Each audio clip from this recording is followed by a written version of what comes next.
ძვირფასო თანამემამულეებო, მოგესალმებით. დღეს თქვენთან ერთად უნდა განვიხილოთ სირიაში შექმნილი ვითარება. რამდენიმე დღის წინ მე გაცნობეთ, რომ ალეპოში განსაკუთრებით რთულად არის მდგომარეობა, კერძოდ სირიის ახალი ხელისუფლების ალ-შარაას ხელმძღვანელობით ძალები უტევენ ქურთების კონტროლის ქვეშ მყოფ ტერიტორიებს, განსაკუთრებით ალეპოს მიმართულებით და არა მხოლოდ. და დღეს მინდა დეტალურად გაგაცნოთ უკვე შექმნილი ვითარება, მათ შორის პრაქტიკულად ალეპოს ის უბანი ნაწილი დაიკავეს სირიის ცენტრალურმა ხელისუფლებამ, ასევე ვისაუბროთ თურქეთის განცხადებებზე და როლზე ზოგადად მიმდინარე პროტესტში და პროცესებში. პროტესტი თან თურქეთის ტერიტორიაზეც არის. ახლა უფრო დეტალურად მოგიყვებით ამაზე. პირველ რიგში გთხოვთ, რომ დაალაიქოთ ეს ანალიზი, ეს მნიშვნელოვანია ჩვენი არხის განვითარებისთვის. დაწერეთ თქვენი მოსაზრებები კომენტარებში, არავის შეურაცხყოფის გარეშე ცხადია, მშვენიერი კომენტარები არის, რაც წავიკითხე ახლა, თან მომწონს, როდესაც ინტერაქტიული, ანუ შეგვიძლია გარკვეულ საკითხებზე ვიმსჯელოთ მათ შორის კომენტარებში, თან იდეებსაც მაწვდით ახალი ვიდეოების, ასევე შეგიძლიათ არხს მხარი დაუჭიროთ კომენტარებში მიცემული საშუალებების მეშვეობით სურვილის შემთხვევაში. ჩვენ ახლა რუკაზე განვიხილავთ ამ მოვლენებს და მდგომარეობას, ვფიქრობ ძალიან საინტერესო იქნება სწორედ რუკაზე. ჩვენსგან შორს არ არის, როგორც ხედავთ, აგერ თბილისი. არ არის შორს ეს მოვლენები, საკმაოდ აქტუალურია, აი თუ გადავხედავთ, რამდენად ახლოს არის, პირობითად საქართველოს საზღვრიდან სირიის საზღვარი არის 450 კილომეტრში. ანუ რომ წარმოვიდგინოთ, რამდენად ახლოს არის ეგ, რეალურად მოდით საქართველოს რუკაზე ავიღოთ კახეთის ყველაზე შორეული წერტილი და დავაკავშიროთ მაგალითად პირობითად ანაკლიას. აი დაახლოებით ეგ მანძილია და თუ ჩავთვლით საერთოდ ფსოუმდე 600 კილომეტრია. ანუ საქართველოს აი მაქსიმალური წერტილებში 600 კილომეტრია და ჩვენი საზღვრიდან 450 და თბილისიდან საერთოდ ალბათ 600 იქნება, ხო, აი თბილისიდან რომ ნახოთ დაახლოებით.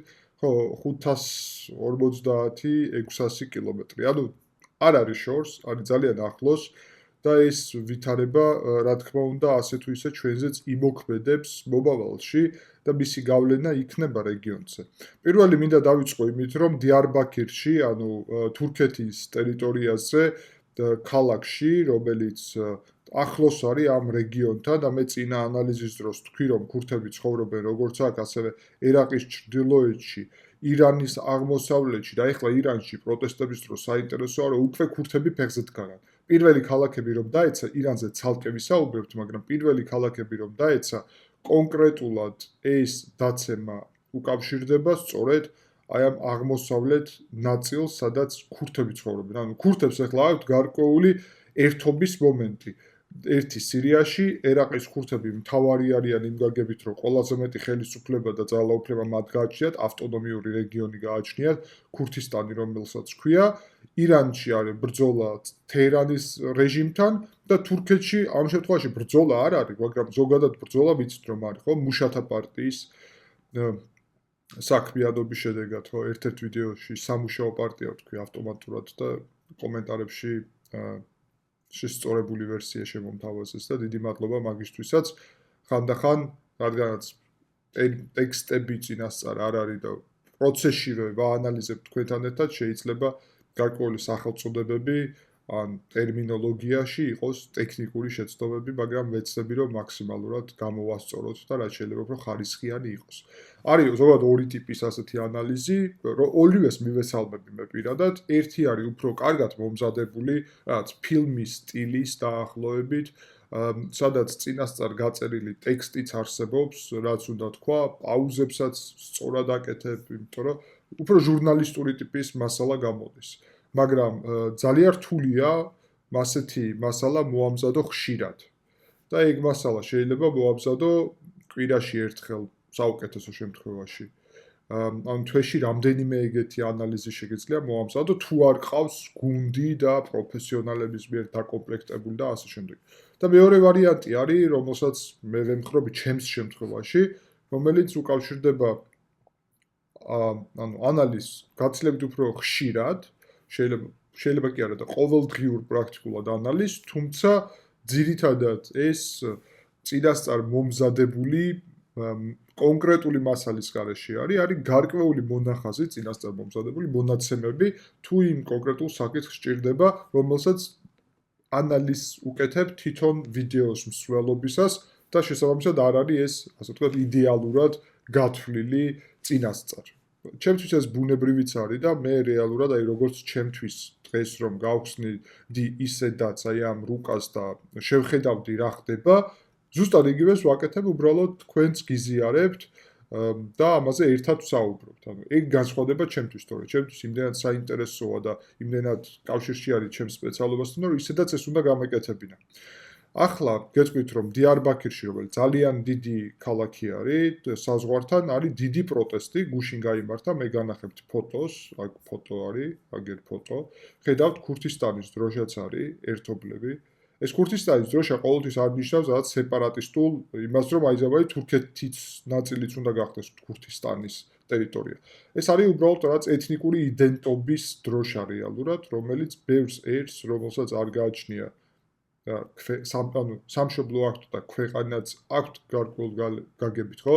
გააჩნია ქვეყანას რას უწოდებ, მაგრამ სახელმწიფო ნამდვილად არ აქვთ. და ამის შედეგად შეგვიძლია ვთქვათ, რომ დიარბაქირში გაიმართა ეს მიტინგი, რომელიც მიმართულია ხარდაჭერისკენ სირიის ტერიტორიაზე მცხოვრები ქურთების. მე მინდა ერთი თხით ადრე წავიდეთ ამ რუკაზე, გარკვეული მონაცემები აქ გაქრა და სურს რომ გაჩვენოთ გარკვეული მონაცემები, რაც იყო გუშინ. კერძოდ, ყველაზე საინტერესო ჩემთვის არის ის, რომ სანამ ალეპოზე გადავალთ და იმ საკითხზე ვისაუბრებთ, რომ თურქეთის ძალებმა და ეს ტერიტორია მე გითხარით წინა ანალიზში, რომ თურქეთის კონტროლის ქვეშ არის და ვეცდები ყოველთვის არ გავიმეორებ ყველა ანალიზში ყველაფერი, ძალიან მოკლედ გავიმეორებ, მოკლედ იმედი მაქვს, რომ თუ უყურებთ მაგალითად აი ამ თემას, ანუ თუ გაინტერესებთ ქურთების თემა, სირიის მიმართულებით ან სირია, ყველა ანალიზი რაც კი ამ თემაზე არის, ყველაფერს ნახავთ და ლოგიკური ბრმა გამოვა. ერთი ანალიზით ვერ გამოვა, იმიტომ რომ ყველაფერს ყოველ ანალიზში ვერ გავიმეორებ. ამ დათქმით ვარ მე პირადად, რომ თუ გაინტერესებს ეს თემა, მაშინ რამდენიმე ანალიზს უყურებ, ან ამას თუ შეხედავ, წინასაც უყურებ მაგალითად. და არხზე არის და კი ბატონო, მიბრძანით და უყურეთ. ვფიქრობ, საინტერესო იქნება უფრო სრულფასოვანი ინფორმაციისთვის. თურქეთის ძალებმა აქ გახსნეს ცეცხლი ორი მიმართულებით. ერთი ტელ-ტამრის მიმართულებით, პატარა ქალაქი არის საკმაოდ დასახლება, მაგრამ მნიშვნელოვანია ლოგისტიკის მიმართულებით. ხედავთ, რომ გზა გადის ტელ-ტამრზე ზოგადად და შემდეგ კიდევ აი აქ მიმართულებით, სადაც სოფლები არის რეალურად, აი აქ ხედავთ, პატარ-პატარა სოფლები არის. აქ რატომ ხსნიან ცეცხლს? ერთი გეტყვით, რომ იმიტომ რომ ქურთების ძალები არიან, რა თქმა უნდა, თურქების ძალების აი აქ გვერდით. და მეორე ტელ-ტამრი განსაკუთრებით მენიშნება იმ კუთხით, რომ არის გზა დედაქალაქში, დედაქალაქისკენ, დედაქალაქი არ აქვს როგორც ასეთი, მაგრამ ალ-ჰასაკა გარკვეულწილად საკმაოდ პატარა არის, დიდი არ არის, რუსული ბაზა იყო იქ, საინტერესოა, რუსები წავიდნენ, მიატოვეს ქურთები თავის დროზე და ამერიკელები არიან ეხლა იქ. ანუ ქურთები არიან ამერიკელების იმედად და რუსების იმედად აღარ არიან, იმიტომ რომ რუსებმა უღალატეს ყველაზე რთულ პერიოდში ქურთებს. და ხშირად სომხები და ქურთები ვითარებას ადარებენ ერთმანეთს. ანუ რა გაგებით, რომ მაგალითად სომხურ საინფორმაციო ველში ეს არის და მეც ხშირად ვსაუბრობ იმაზე, რომ რაც მოხდა ქურთებთან, მერე მოხდა სომხებთან და პირიქით, იმიტომ რომ ორივეს ჰქონდა რაღაც რუსეთის იმედი, მათ შორის ერთს ყარაბაღში თურქეთის კონტექსტში და მეორეს აქ თურქეთის კონტექსტში. ანუ თურქეთის კონტექსტში რუსეთის იმედის ქონა გეოპოლიტიკურად უბრალოდ გვაჩვენებს მაგალითები, რომ ეს არის წარმოუდგენლად დიდი, ესე იგი, ცუდი გათვლა, დილად რო ვთქვათ. ამიტომ რუსები ახლა არიან ამერიკელები, ხო? ამერიკელების მხარდაჭერა გაცილებით მეტია, მაგრამ პრობლემა იმაშია, რომ ქურთები არ არიან სახელმწიფო. შესაბამისად, ამერიკელებს ესეთი ვალდებულებების აღება ქურთების წინაშე უჭირთ ნებისმიერ შემთხვევაში. თან თურქეთის წინააღმდეგ ასეთი ვალდებულების აღება, მაგრამ საინტერესო არის რა, ბრძოლები რომ აქ რო დაიწყო, აქ დერეზორის ტერიტორიაზე გამოჩნდა, ნახეთ, საერთაშორისო კოალიციის ვერტმფრენები. ეს საერთაშორისო კოალიცია არის ისლამურ სახელმწიფოსთან მებრძოლი კოალიცია, მაგრამ საინტერესო ის არის, რომ ერაყში არიან ძირითადად განთავსებული, მათ შორის აქ არ ჩანს რეალურად, მაგრამ აი აქაც არის ამერიკული ბაზა ალ-ტანფ უნდა უწოდოს აგერ. ხედავთ. ქალაქიც კი არ არის ეს. სოფელია პრაქტიკულად ძალიან პატარა, მაგრამ იქ არის ამერიკული ბაზა მათ შორის, რომელიც პასუხისმგებელი არის სირიის ტერიტორიაზე და მათ შორის ერაყში ბაზები ისლამური სახელმწიფო ტერორისტული ორგანიზაციასთან ბრძოლის მიმართულებით. ხო და როდესაც ჩამოშლილი იყო სირია და ძირითადი ნაწილი იყო ისლამური სახელმწიფოს კონტროლის ქვეშ, ბაშარ ალ-ასადის ხელისუფლების დროს, უნდა ვთქვათ, რომ ეს სირიის დემოკრატიული ძალები, ვისაც ახლა ქურთებს ვუწოდებთ, არიან ჩამოყალიბებული აი ამ საერთაშორისო კოალიციის მხარდაჭერით, რომ ქურთებს ჰქონოდათ საკუთარი ძალები და ამ ძალების მეშვეობით გადახორციელებინათ მხარდაჭერა საერთაშორისო კოალიციის ისლამურ სახელმწიფოსთან ბრძოლის მიმართულებით. ხო და ეს ყველაფერი გააკეთეს ქურთებმა წარმატებით და ბევრი შეიარაღებაც ამერიკელებმა ამის პროცესში, ვიღაცა იტყვის საფარქვეშ, ვიღაცა იტყვის პროცესში, გააჩნია როგორ შეხედავ, თურქეთი ამბობს საფარქვეშ, მიაწოდეს ქურთულ ძალებს. და ქურთული ძალები ამის შედეგად გაძლიერდნენ. ეხლა ჩვენ რასაც ვხედავთ მაგალითად, რომ გუშინ ეს საერთაშორისო კოალიცია გამოჩნდა, იმიტომ რომ აქეთ მაშინ მათ შორის ხედავთ დერეზორთან არც თუ ისე შორს, იყო სროლა. და პრაქტიკულად ერთი მიმართულებით დაპირისპირება უკავშირდება აქ, ანუ მდინარე ეფრატის ნაპირზე, მე წინაზე გაჩვენეთ ეს საზღვარი როგორ გადის კონტროლის ამ ძალებს შორის და მოკლედ ერთი მიმართულება არის ეგ. მეორე მიმართულება, როგორც გითხარით, არის ჩრდილოეთში, სადაც პირდაპირ თურქეთის შეიარაღებული ძალები არიან და ის ანუ თურქეთის შეიარაღებულმა ძალებმა გახსნეს ცეცხლი ამ მიმართულებით. ანუ აქეთ არის სირიის ხელისუფლება, აქეთ არის თურქეთის ხელისუფლება. ეხლა მოვდივართ ამ მიმართულებით და წინაზე ვისაუბრე, რომ აქაც განვითარებას ველოდებით ჰქონდა. ზუსტად ეგ მოხდა აი ამ რეგიონში დაახლოებით, ანუ აქედან რაღაც ჯგუფი იყო შესული აქამდე, მიაღწიეს. არ არის რეალურად დიდი მანძილი აქ, ხო? აი რა მანძილზე არის საუბარი? 17 კილომეტრი, ხო? თბილისის სიგრძე არის 17 კილომეტრი, ანუ ძალიან ახლოს არის. როგორც საუბარია რაღაც ნახეთ, თავდასხმა მოხდა 15 საათის წინ, ანუ გუშინ დილით და თავდასხმა მოხდა SDF-ზე, ანუ ქურთულ ძალებზე. ეხლა ეს თავდასხმა მისი ორგანიზებული არ ვიცით, მაგრამ დიდი ალბათობით და აქაც რუკაზე რაფერითაც ნაჩვენები არის ეს არის ისლამური სახელმწიფო ტერორისტული ორგანიზაცია, როგორც ჩანს. და ეხლა გადავდივართ უკვე ამ მონაკვეთში და მინდა გაჩვენოთ, რომ აქ იყო დრონის თავდასხმა, აქეთ, ანუ იმიტომ რომ აქედან მხრიდან, ნახეთ, აი აქედან მხრიდან პირველი თავდასხმა იყო აქ, მეორე თავდასხმა იყო აქ. შეიძლება ესეც სირიის ცენტრალურ ხელისუფლების თავდასხმა არ გამოვრიცხოთ ეგეც. მეორე თავდასხმა იყო აქ ცენტრში და მესამე თავდასხმა ყველაზე შორს. და რატომ? იმიტომ რომ ჩვენ ნახეთ იქ რომ გუშინ ნახეთ და აქ ხედავთ თქვენ რომ უკვე ტექნიკის გადაზიდვა დაიწყეს ქურთებმა აქეთკენ და მე მინდა ვიდეოც განახოთ ამ მიმართულებით. დროშას დააკვირდით, საინტერესო არის, რომ ეს არის ის მუშათა პარტიის დროშა, მაგრამ ვიღაცა იტყვის, რომ უბრალოდ ქურთული სიმბოლი არის, გააჩნია როგორ შეაფასებ, მაგრამ ხო, დროშა არის საინტერესო ნამდვილად და ჩვენ ხედავთ ტექნიკის გადასროლას ამ მიმართულებით.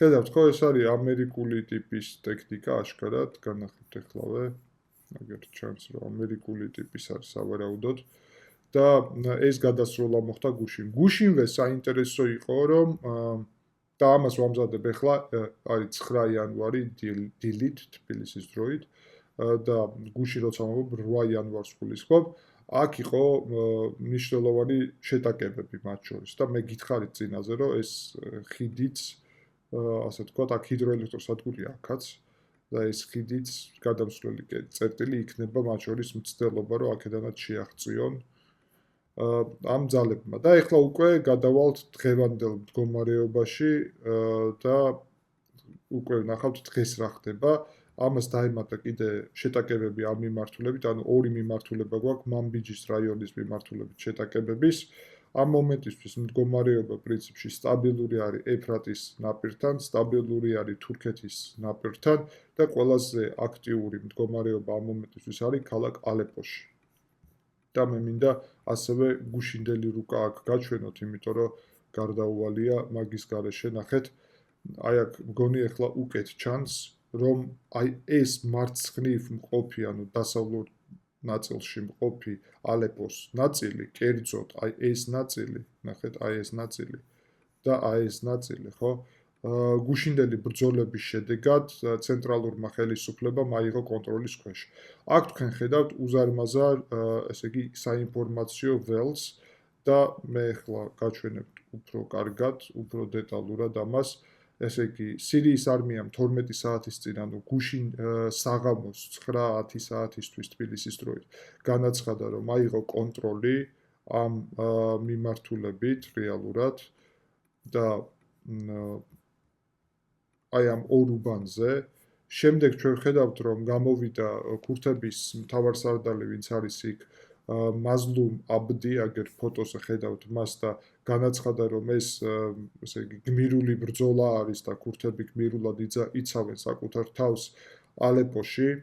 ანუ უკან დახევის შესახებ არ გაუკეთებია არანაირი განცხადება. ჩვენ ვნახეთ ასევე, რომ SDF-მა აქ ცეცხლი გახსნა და აქ ხო აქ არ უნდა წავიდეთ მაკეთკენ შორს.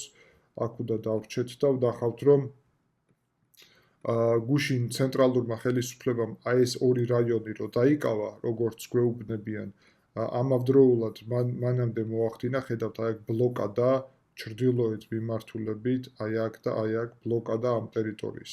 და მერე უკვე გააფრთხილა მოქალაქეები, რომ აი ეს უბანი მარჯვნივ რაც არის, ეს უბანი დატოვონ კონკრეტულად, აგერ აქ ნაჩვენები არის, იმიტომ რომ იქ იგულისხმება და იქ იგეგმება, რომ სამხედრო ოპერაციის დაწყებას გეგმავენ, რომლის მიზანი არის აი ამ რაიონის ნაწილის ოკუპაციაც, ან დაკავებაც. ოკუპაცია დაკავება არის იგივე ინგლისურიდან გადათარგმნილი. ალეპოში უნდა ვთქვათ, რომ ხო გამოცხადებულია ახლა ეს სრული, ესე იგი, შეზღუდვები მოძრაობაზე მოქალაქეების და მათ შორის კომენდანტის საათი გარკვეულწილად, იმიტომ რომ ბრძოლები გრძელდება და მათ შორის SDF-ის წევრებიც დააკავეს აქ, როგორც ჩანს, აგერ ვიდეო არის. ძალიან ცოტა არის ამ ვიდეოში ინფორმაცია, მაგრამ როგორც გვეუბნებიან ამ ცენტრალური ხელისუფლების წყაროები, SDF-ის ნაწილიც ესე იგი დააკავეს და სახელმწიფო სირიის ხელისუფლება ამბობს, რომ ესე იგი ქურთებს მათ შორის უსაფრთხოებას უზრუნველყოფს. ნუ მე არ გამოვრიცხავ, რომ თვლად ეთნიკური წმენდა ან მაინც და მაინც ხოცვა-ჟლეტა ეთნიკური ნიადაგზე არ მოაწყონ. ანუ არ გამოვრიცხავ მაგას, იმიტომ რომ მიზანი არის სხვა რამე, მიზანი არის SDF-ის როგორც მართველი სტრუქტურის და ახლა ყველა ქურთი ხო არ არის SDF-ის ნაწილი.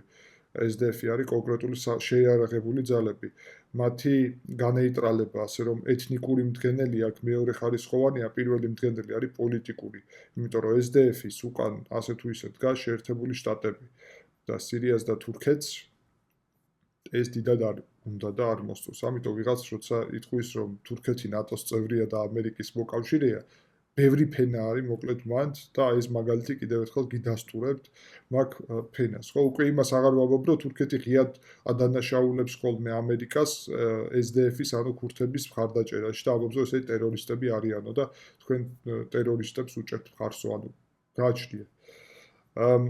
როგორ შეაფასებ?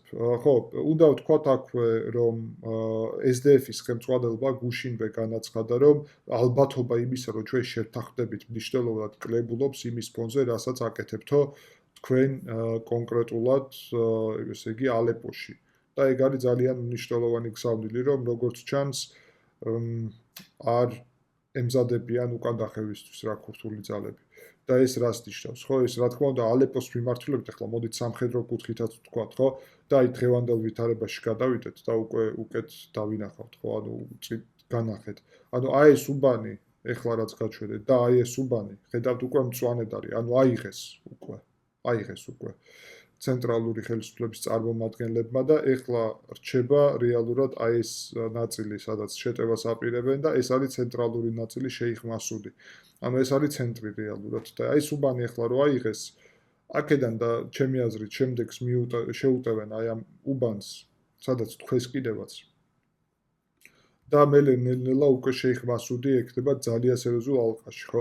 პერსპექტივები ალეპოს მიმართულებით ქურთებს არ აქვთ. ცხადია არ აქვთ. ესეთ ანკლავში ყოფნა აი ხანდახ სამხედრო კუთხით მტერს არ უსურვებ დაახლოებით ესეთ ანკლავში აღმოჩენა. შეიძლება მხოლოდ მტერს უსურვო, იმიტომ რომ ყველა მხრიდან ჩაკეტილები არიან და არც გამოსავალი ჩანს აქედან, ხო? ერთადერთი თეორიაში ნახეთ საინტერესო არის, რომ ცეცხლს ხსნიან თვითონ ქურთები, აი ნახეთ სად. ანუ ქალაქის აქეთ ნაწილში, ანუ ბრძოლები მიმდინარეობს ახლა შუა ქალაქში, იმიტომ რომ ალეპოს ცენტრი არის აი ეს, ციტადელი ქვია, აი ეს არის ალეპოს ცენტრი, ყველაზე ისტორიული ცენტრი თან. ეხლა როცა აი ქალაქს უყურებ შორიდან, ეს არის აი სადაც დაწერია ალეპო არის ცენტრი, ანუ ქალაქის ცენტრში პირდაპირ მიდის უზარმაზარი მასშტაბის ბრძოლები, ხო? აგერ აი აქ არის ვიდეო მაგალითად აი ამ ბრძოლების.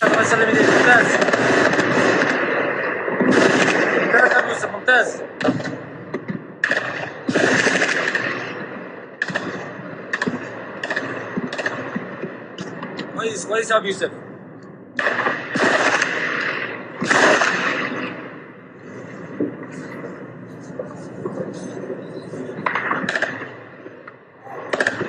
ხო, ხედავთ რომ რამდენად რთული და აგრესიული ვითარება არის ახლა შუაგულ ქალაქში, ეს არის დრონით დარტყმის შედეგი ასევე ქურთების მიერ მათ ძალებზე. პრეზიდენტ შარაამ, ანუ სირიის პრეზიდენტმა მაკრონთან ერთად განიხილა ეს საკითხი, რაც იქ მიმდინარეობს. მანამდე გეტყვით, რომ ესე იგი საინტერესო არის ის, რომ თურქეთმა გააკეთა განცხადება, როგორც ველოდებოდით და პირდაპირ თქვა კიდევაც, რომ თუ სირიის ხელისუფლებას დასჭირდება დახმარება, ჩვენ მზად ვართო შეიარაღებული ძალებით დავეხმაროთ კონკრეტულად. და მოკლედ ძალიან ნათელი არის ამ მომენტისთვის თურქეთის პოზიცია. ძალიან ნათელი არის და გასაგები. ამ კუთხით ჩვენ ხედავთ, რომ ესე იგი ტრამპმაც ასე ანუ თეთრმასახმა განცხადება გააკეთა, რომ ტრამპი მხარს უჭერსო სტაბილურ და ერთიან სირიას. ხო, ეს არის ძალიან ზოგადი ტიპის განცხადება, იმიტომ რომ ტრამპის ხელისუფლება კი უჭერს მხარს ერთიან სირიას, მაგრამ ეს რას გულისხმობს, არ არის ნათელი. მათ შორის კონკრეტულად ქურთების თემაზე, როგორც გითხარით, შეერთებული შტატების იმედი აქვს ამ ქურთულ ძალებს. ასე რომ ჩვენ დავაკვირდებით თქვენთან ერთად, რას გააკეთებს შეერთებული შტატები, ეს არის ძალიან ზოგადი შეფასება, აქ მოცემულია და თურქეთის ფაქტორიც არის ძალიან მნიშვნელოვანი. ანუ ჩვენ თქვენთან ერთად ეხლა ვაკვირდებით გარკვეულ ასე მოვლენებს, ნახეთ. ერთი რომ და ცალკე ვისაუბრეთ, ანუ ისრაელი ლიბანში რაც აპირებს, ანუ აი აქეთ არის ისრაელი და ლიბანი. იქ ცალკე თემა გვექნება.